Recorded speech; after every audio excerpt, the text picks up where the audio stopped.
Greetings to you, music lovers, thrill seekers, conversationalists across the bountiful and low unemployment fruited plain. Rush Limbaugh here to kick off another stellar week of broadcast excellence, the Excellence in Broadcasting Network and the Limbaugh Institute. Great to have you. Telephone number 800-282-2882. The email address lrushbo@eibnet.com. So the Hollywood left is all at Twitter now with the Oprah. They want the Oprah to run for president based on her speech last night. I didn't watch it. I didn't tune in to watch the Golden Globes. So all I know is what I have been able to inform myself via reading and so forth after the fact. I made it a point not to watch it. I couldn't have cared less. But the fact that they're glomming onto Oprah, no. I have plenty of thoughts about it. I know plenty enough to have thoughts about it, and I have plenty enough thoughts that will not be echoed anywhere else until I say them. And we'll get to it in due course. It's just, They think Trump is a lunatic and insane, and I'm telling you, it is they who are insane and out of control and unhinged. Just it's amazing to watch this. Yeah, so the Oprah. The key to the Oprah success is tears and crying, evidenced by last night's telecast. I pointed this out many, many moons ago on this very program. Audio soundbites coming up. But the details here. The Oprah gave such a stirring speech, and even the pre-pub on the speech was that it was going to be political. And it was. And now all the usual suspects are saying that Oprah, the Oprah, should run for president in 2020. And the guy who hangs around her, Stedman, whatever, he says, yeah, she's thinking about it. She might do it. She could do it. Now, do any of you remember how Donald Trump was thoroughly mocked, lampooned, and ridiculed by these very people for daring to suggest that Oprah might make a good running mate for him? You remember this? You don't, do you? Donald Trump said that within a couple of days of announcing he was running back in 2015. He threw Oprah's name out as a potential running mate, and these very same people had a cow. Along with the media and all the elites, they said Trump choosing Oprah was proof that he wasn't serious. Go back and check it, folks. Of course, you don't have to because I'm telling you. I did go back and check it. Trump said on ABC that he thought Oprah would make a great running mate on the same day he announced. So what's that, June 16 of 2015? Comes down the escalator at Trump Tower, says what we all remember him saying about immigration and Mexicans and criminals and so forth. And everybody was up in arms, and he also had made the point later that Oprah would be a great running mate. And the same people last night, I can't wait for her to run, were mocking and ridiculing Trump as being unserious, and that his mentioning of Oprah as a potential VP was evidence of it. Now, 2+ years away from that, 2.5 years away, these people cannot wait for Oprah to throw her hat in the ring. What do you think? How do you think traditional Democrats are reacting to this? Joe Biden, you know he wants it. Forget whether or not that's practical. You know Biden wants it. And there are a lot of other Democrats, elected Democrats, that are going to throw their hats in the ring. And Hollywood is one of the biggest bankrollers of the Democrat Party. Hollywood bankrolls the Democrat Party in all of its ridiculous causes. And here's the Hollywood left. And we'll get to later what that thing that they did last night means for women. I think that was a disaster last night, making every one of those women wear black and look the same and sound the same and talk the same. But what do you think?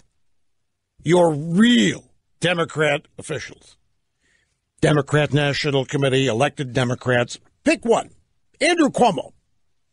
Andrew Cuomo, governor of New York, wants to be president, thinking about running. The things that he is doing are oriented to attract the attention of the radical left. And here comes Oprah with a speech at an award show, and the entire Hollywood left can barely contain themselves.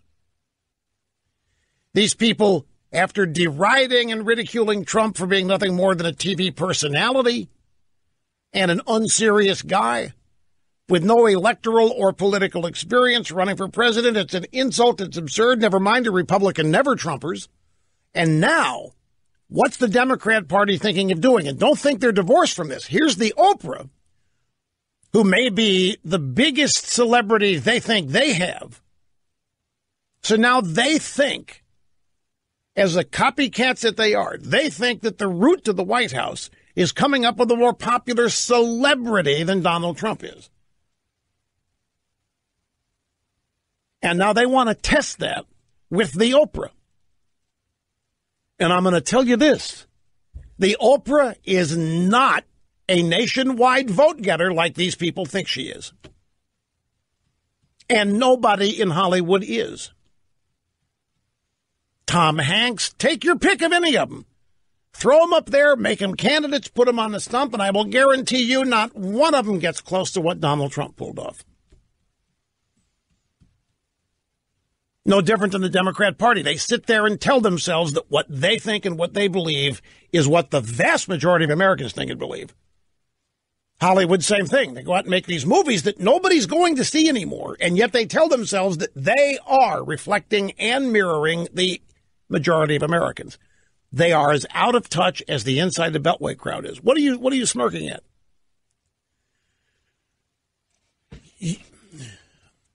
I don't think Oprah Winfrey could get anywhere near the total number of millions of votes that the Trumpster got. No way. By the way, once the Oprah starts talking about the issues that she believes in, it's going to be even tougher. It's going to be all it would be a return to Obamaism with wildly bigger government, wildly bigger intrusions, slow down economy. A big case could be made. What's your question? Do I think the Oprah would do better than the Hillary? Depends on how hard the Oprah worked. Remember, Hillary didn't work.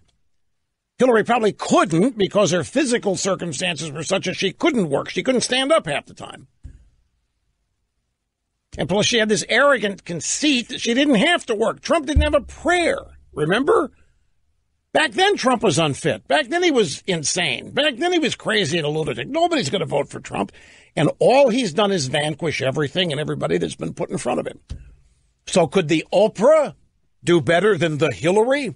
Well, too many variables to just state yes or no. We'd have to know how serious Oprah is. How smart is the Oprah? Folks, I'm telling you, we're going to have to redefine smart. I started on this last Thursday and Friday, and there's a piece in the stack of stuff that somebody sent me that is essentially a restatement of what I had said last week under a different theme about who's really smart and who's dumb and who's outrunning and outfoxing and outsmarting who, and Trump is obviously outfoxing and outsmarting everybody. How about this? Here we are. We have arrived in media world, folks. This is award season. This is what the entertainment world lives for. Nighttime NFL games are finished. The holidays are over. A return to normalcy has set in. And so it's awards season. So we've got the Golden Globes. Then we're going to have the Grammys or whatever. And then we're going to have the foreign press business. And then we're going to have the Epidemic Awards. And then we're going to, they're never ending. There'll be some country music awards thrown in here. The next 3 months are laden with award ceremonies. What's Donald Trump done? He's crashing it. Donald Trump is crashing awards season. His timing is perfect. His idea, if you ask me, is genius. Donald Trump has a world stage to bring attention to whatever he wants to bring attention to. And he's decided in the midst of award season to have the fake news awards. They were originally supposed to be given out this afternoon at 5 o'clock, but Trump says the losers will be, the winners will be announced on Wednesday rather than today because the interest and the importance of these awards is far greater than anyone could have anticipated. So Trump has the world to bring attention to what he's going to bring attention to, and that is faux journalism. That is lying out of context, whatever you want to call it, fake news. Fighting the media endeared this president to millions of Americans who are appalled by journalism's descent into blatant propaganda. Millions of Americans have tuned out and turned off because they no longer trust it, and worse, they get angered by it. It is obviously unfair. It's obviously rigged. It's not even news anymore. The media doesn't do news. The media has one objective, and that is to advance the fortunes of the Democrat Party and the American left however they can do it. If the American left and the Democrat Party don't have anything we're talking about, then the mission is to destroy the opposition. The Republican Party, conservatives, and, of course, Donald Trump. So Trump is going to tap into this existing outrage, part of which put him in the White House. And in the midst of the left's award season, he's going to stick it to a smug pack of faux journalists. And he's going to do it with facts, and it's going to be hilarious. It's going to combine the serious presentation of news with irreverent humor. Trump is no dummy. Trump understands TV. He understands promotion. He understands build-up. He totally gets social media. He understands and has defined the entertainment industry. He gets the news industry. He understands comedy. He has comedic timing. He understands business better than any of his opponents and critics ever will because they've never been in it. And he gets politics. And he's taken all these elements of the American landscape and created a presidency like no one's ever seen before. And that he can do it with a dose of mischief. So, the fake news awards, going to the most corrupt and biased of the mainstream media, presented to the losers on Wednesday, January 17th, right in the midst of Hollywood's own award season. Quick time out, folks. Hang on. Much more, as always. Welcome back, my friends. Rush Limbaugh, half my brain tied behind my back just to make it fair. We start on the phones today with Judy in Houston. Judy, welcome. It's great to have you. Hey, Russ, it's an honor. I talked to you a couple of years ago, and it is such an honor to speak to you again. I appreciate that. Thank you very much. I just, my birthday's on Friday, and this has just made my week. But anyway, my point is my husband and I watched a little bit of the Globes yesterday, and I just really don't know what they proved. I mean, they still had their boobs pushed up and their slits up all on their thighs and showing legs. Wait a minute. What are you saying here? Are you saying that they were trying to tempt men? That they were attempting to arouse men by virtue of their appearance? I would hope not. Well, why didn't they come out dressed like the Handmaid's Tale babes? You know, wearing the milk, the farm babes, the bonnets, and so forth. You're right. You know, I had not noticed that. They did come out there, and they were all wearing black, these cocktail dresses, and I did see some of the boobs pushed up. As a man, you notice those things.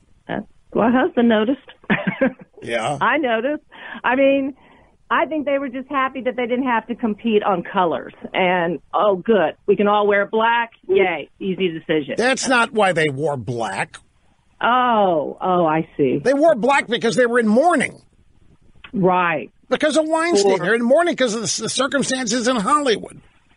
I'm waiting for somebody to edit together all the clips of all the awards where every woman thanked Harvey Weinstein and what he did, how he got. Let me tell you something. Those are legion. And Judy, that's a good point. Thanks for the call.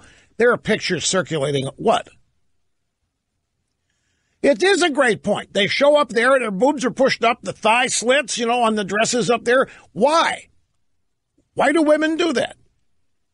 Look, I don't want to sound like an idiot. I know why they do that. The point is how hypocritical. They're up there supposedly defenseless. The New York Times had a story in this stuff, and it was written by a woman, and she's right. There's going to backlash to this. This woman writing this story said, look, I'm not trying to diminish sexual harassment in the workplace, but when did women become so damn helpless, particularly in the midst of feminism? Men have flirted forever. Men have asked women out or for a drink or for their phone number forever. No. Leave me alone. If you touch me again, I'm calling the cops or whatever. I understand Hollywood's different. The guy's asking to determine whether you have a future or not. But she has a good point. When did they become such victims? But my point is, there are pictures. Here they're touting Oprah, right? There are pictures all over the place today of Oprah Winfrey hugging Harvey Weinstein, pecking Harvey Weinstein on the cheek, holding Harvey Weinstein by the arm as he escorts her. They're all over the place. There are countless pictures of the Oprah with the Harv. What explains that? I didn't know. We didn't know. Come on. Folks, I'm sorry, but I just refuse to have my intelligence insulted. Do you know why everyone in and out of Hollywood for the past 100 years, you know that they've known what a casting couch is, right? Everybody in Hollywood knows what a casting couch is. In fact, everybody not in Hollywood knows what a casting couch is. Because it was never a secret that the casting couch was part of doing business. In one of the sleaziest industries you'll ever find, the casting couch was, for many women, a requirement. Hollywood created and maintained a sexist, misogynist culture, and it was not a secret. By virtue of the knowledge of the casting couch alone, it is so omnivorous that the casting couch has become a running joke. But the point is, everyone knew. Everyone, particularly about the Harv, everyone knew. And these people trying to score points by saying they didn't know. Everybody now pretending they didn't know. And not just about the Harv. There are other miscreants in Hollywood. Sleaze bags, dirtballs. The only way they can get women is to have this kind of power over them. It's acting. That's what happens out there. And all of this, I didn't know. It's a bunch of acting. Because everybody has known about the casting couch for 100 years. And now they try to tell us they didn't know. It doesn't wash, folks. Actress. This is page 6 of the New York Times. Actress Weinstein used Oprah and Naomi to seduce me.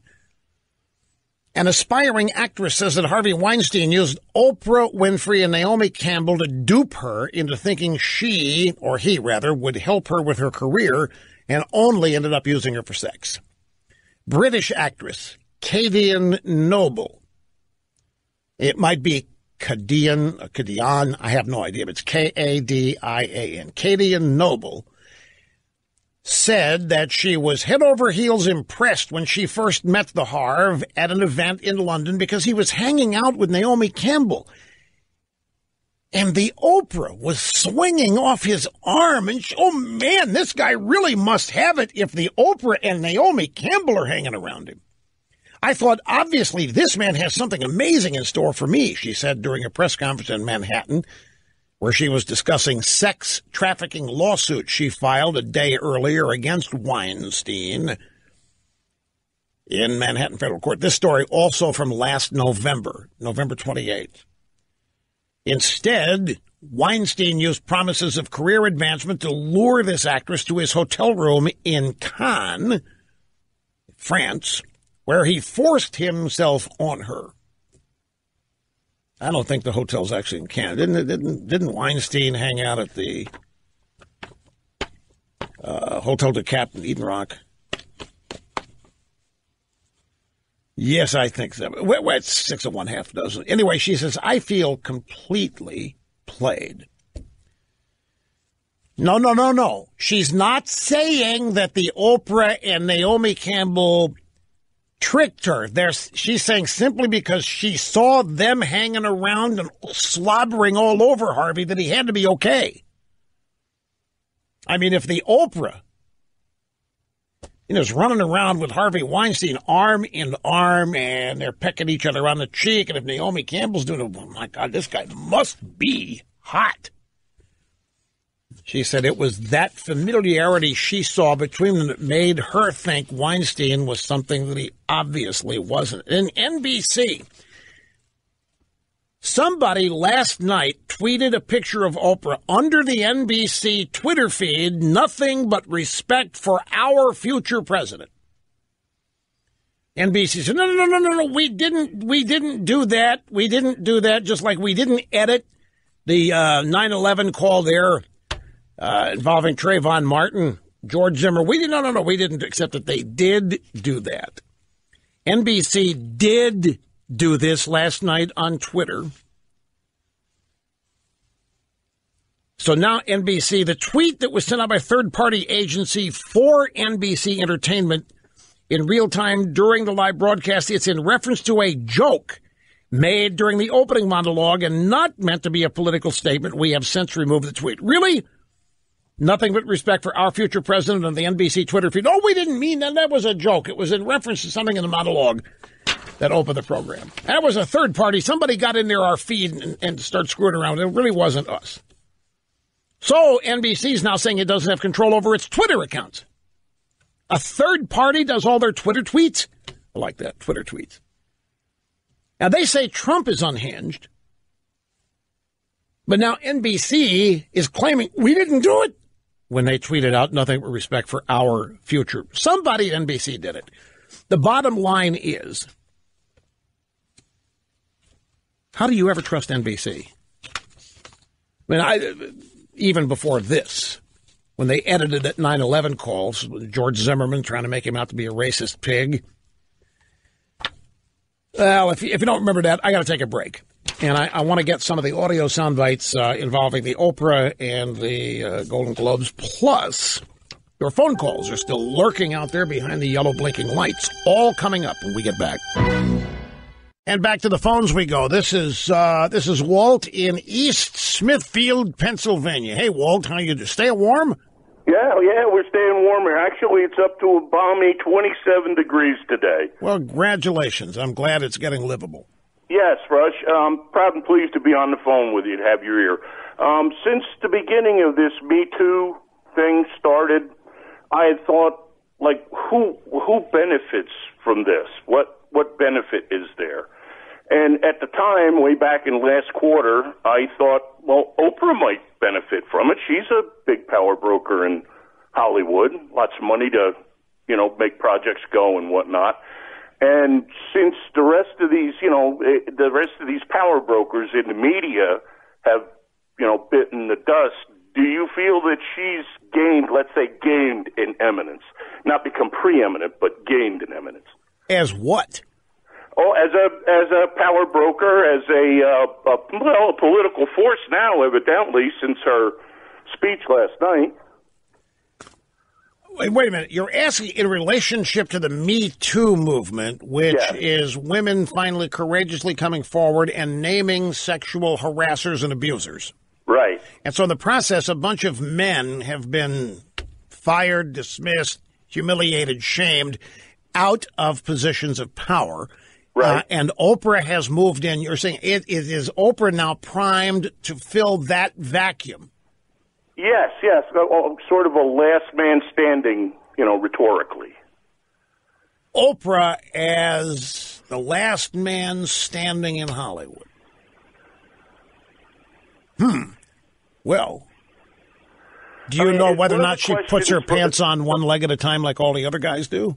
Well, I guess if she wears pants. The thing about it is, since the beginning of this, all over the media, we've seen these power brokers be one at a time knocked down. Right. I see where this is going. The Oprah is behind this. I see where you're going. I said, somebody sent me a note. Rush, you're wrong. Oprah could easily be elected president. Don't forget, she used to offer her audience free things. Cars, purses, trips to Vegas. Well, yeah. I mean, if she's going to give every American a new car and if they believe her, yeah. I mean, it'd be tough to compete against. But I don't think it would ever come down to that. We're getting way ahead of ourselves there. We'll double back to audio soundbite time. Starting here at the top, June 30th, 2000. We're going to go back 17 and a half years. I've had Oprah's shtick tagged for as long as this show's been on the air. We just picked a random example of me saying this. And we went back pretty far. 17 and a half years is when I said this. The question's been raised in this program a number of times since I've been hosting it. Rush, why is Oprah so popular? What is it about that show? If you've ever watched it, she cries all the time. I mean, the biggest audience is women. The fastest way to a woman's heart is cry. The emotional, it's a magnet. It is. It's emotional, it's a magnet. And so with that, we move on to last night. The drive-bys raving about Oprah and admitting that Oprah made them cry. This is CNN's newsroom this morning.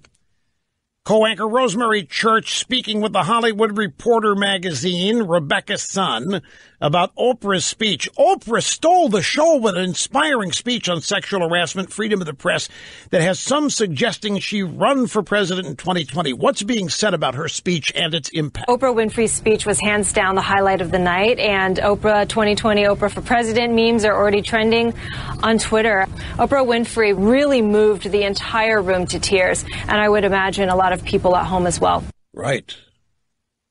If you've ever watched it, Oprah cries all the time. Biggest audience is women. The fastest way to a woman's heart show like that is to cry. And they were crying last night. WNBC TV's news after the Golden Globes. Here's a portion of a report about Oprah. One of the most impactful moments of the night was when Oprah Winfrey became the first black woman ever to receive the Cecil B. DeMille Lifetime Achievement Award. Her speech was poignant. It was emotional. Some people in the audience were brought to tears. There it is again. People were brought to tears. This is the shtick of the Oprah. Whenever the Oprah is nailing it, when the Oprah is kicking it, there are tears. Either hers or the audience, and sometimes both. Good Morning America, Robin Roberts speaking with Glamour magazine editor-in-chief Cindy Levy about the award show last night. Question, we also saw activists that were there as guests. Tarana Burke, she started the Me Too movement more than a decade ago. Absolutely, 10 years ago. And Did you see her with tears in her eyes, though, as Oprah was speaking? I thought that was really beautiful to see the movement that she's started become such an incredible thing around the world. See that? And did you see the tears in her eyes? Folks, don't doubt me on this. Some of you might be saying, Rush, this is kind of shallow. I mean, for you. No, folks, don't doubt me on this. Now, would somebody explain to me this? Oprah is what? She's a television host, right? Okay. Well, I mean, the Cecil B. DeMille Award for crying. Do you know what that is? Right. She did The Color Purple. Cecil B. DeMille created an industry, defined it. She's done a movie or two. How does that work? How do you get the Cecil B. Has Spielberg won the Cecil B. DeMille Award? I don't know. I'm just asking out here. First African-American woman to win. No, I'm not upset. I don't care.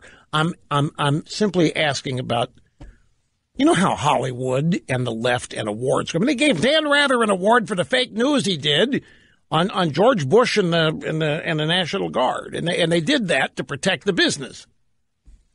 So you give the Oprah one of these awards here in the midst of destroying the Harv and everybody else associated with him. I mean, you know how the left is corrupted everything it touches because it's politicized everything. I don't care if she won the Cecil B. DeMille Award. I'm just wondering how it works. Did Oprah start a studio?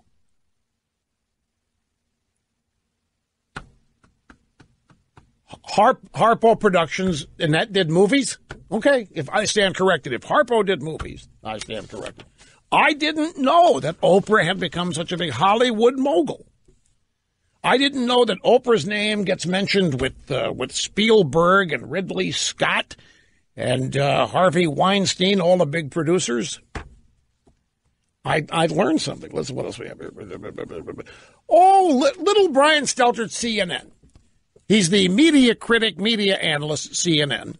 And this morning on CNN, Poppy Harlow, one of the infobabes at CNN, was speaking with Reliable Sources host Brian Stelter, talking about media mogul Oprah and Cecil B. DeMille Award winner, Lifetime Achievement Award winner, Cecil B. DeMille Award winner, Oprah Winfrey, and her speech at the Golden Globes last night. Poppy Harlow said, Brian, this is your reporting on what 2020 could look like. Now, this is what you're reporting on what could look like. That was the question. Here's what little Brian said. According to two of her close friends, she is actively thinking about running for president in 2020. Now, that doesn't mean she's made up her mind. I'm told she has not made up her mind. She is being urged by her inner circle to really take this seriously, to really consider running for president. In fact, I was one of these sources described a conversation with Oprah where they were trying to urge her to go ahead and think about running, laying out the case for an Oprah Winfrey presidency. The headline is that these close friends say they've been urging her to run for months, and she is actively thinking about it. Okay, so we're on the heels of what the left hates as a celebrity president, and they want to answer with their own celebrity. Her friends are urging her to think about it, laying out the case for an Oprah Winfrey presidency. She is thinking about it. She hasn't made up her mind. Do any of these people remember that Donald Trump, on the day he announced in 2015, suggested Oprah Winfrey would be a great running mate for him? Do any of these people remember how Donald Trump was ridiculed and laughed at, impugned, and mocked as being unserious because he was thinking about putting Oprah Winfrey on the ticket? The fact that Oprah was even in his mind as a potential running mate proved that Trump was unserious. And now, 3 years later, what the media told us proved Trump is unserious has now become the front runner for the Democrat. Has anybody told Michelle Obama about this? And we're back. Having more fun than a human being should be allowed to have. Rush Limbaugh, emitting vocal vibrations, rhetoric, and resonance to all four corners of the world, where, of course, I have become a household name. Here is the Oprah herself. Last night on the 75th Annual Golden Globe Awards, she was awarded the Cecil B. DeMille Award for outstanding contributions to the world of entertainment. And during her remarks, she told the story of Reese Taylor, a woman who fought for justice in the Jim Crow era after she was raped. And the Oprah said this. She lived, as we all have lived, too many years in a culture broken by brutally powerful men. For too long, women have not been heard or believed if they dared to speak their truth to the power of those men. But their time is up. Their time is up. Your time is up. Their time is up. Your time is up. What? Well, there you have it. If the Oprah says your time is up. By the way, I just got an email.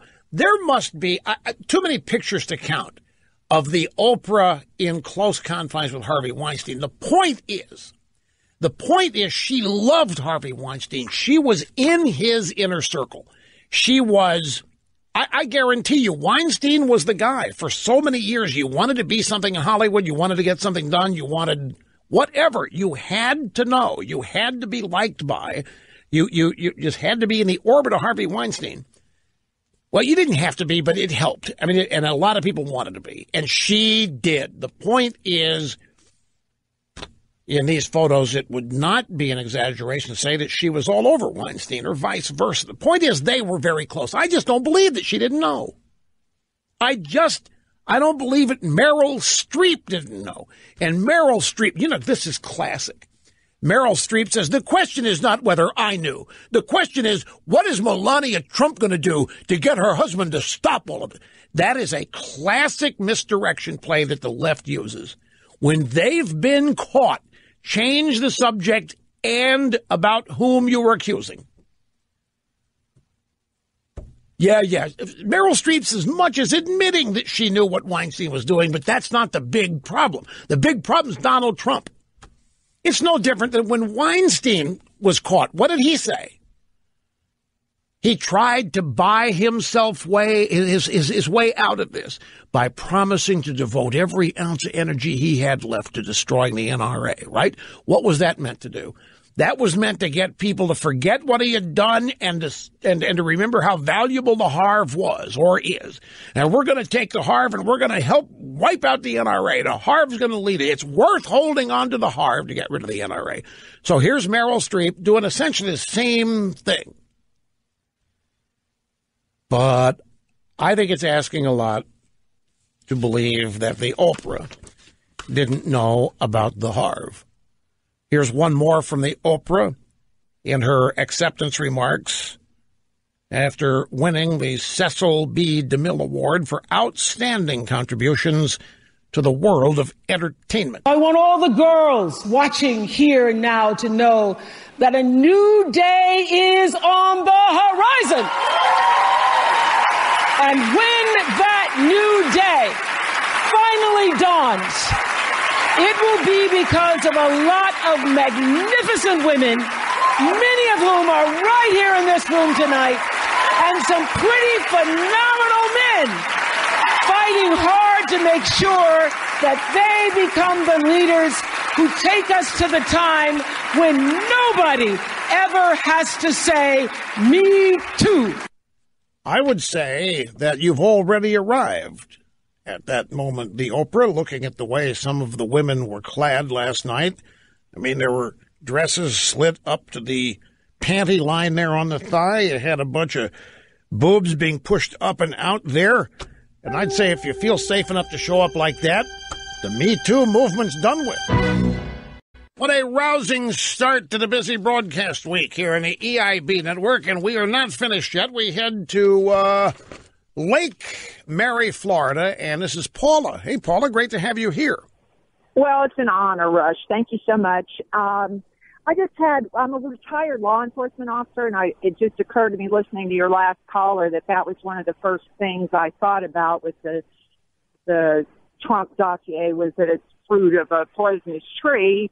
If we were to have gotten a search warrant based on the criteria set forth or supposedly set forth in this dossier, trust me, it would have been thrown out. But that's not why I called. I called because I'm big on learning lessons, and you say this all the time. And the two things that struck me this morning with, number one, with Oprah, the left and the media apparently haven't learned that anybody Hollywood endorses it's almost like the death knell. They're just not going to make it. And if Hollywood makes a big to-do about it, Beyonce and all them, God help them, God help them. The other thing that struck me today was that the more the left and the media thump Trump, the stronger his base becomes. The more absurd and ridiculous, the harder they try, more crap they throw at him. This is a great point, and it raises a number of questions. Here you have these people in Hollywood, and the more they bash Trump, the stronger his base supports him. And the more, look at the Hollywood box office. This was a disaster. This year was a disaster, just in terms of ticket sales, box office budgets, a disaster. Even this latest Star Wars movie is already in its second week petering out. Unprecedented for a Star Wars movie to die that quickly. Hollywood is like the NFL. The NFL is failing to realize why their television ratings are down. They're failing to realize why fewer people are showing up to watch games in stadiums. They have got themselves convinced it's too much football. The Thursday night game is just too much and people are worn out. And the leftists cannot admit that they are being rejected because they think they are the majority. They are the heartbeat of America. So they rely on it just being the stupidity of the American people. And as such, they just continue to beat the American people over the head with the same things the American people are rejecting. This is it's exactly what the left does. And now look, now after saying Trump was unserious when he mentioned Oprah as his running mate.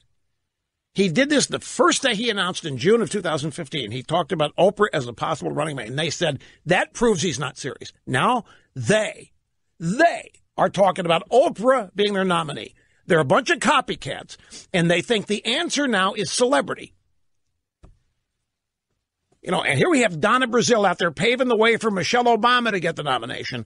And somebody, I wouldn't want to have to tell Michelle Obama that she's going to have to step aside for the Oprah. Because I'll guarantee you Michelle Obama and her husband Barack Hussein Obama are thinking that Oprah is nothing in politics without them. They don't think Oprah made them. They think they gave Oprah political cred because all Oprah did before they came along was cry on TV and in movies.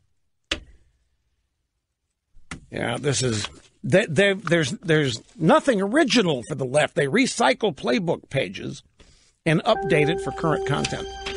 But I'm glad you called. I really appreciate it.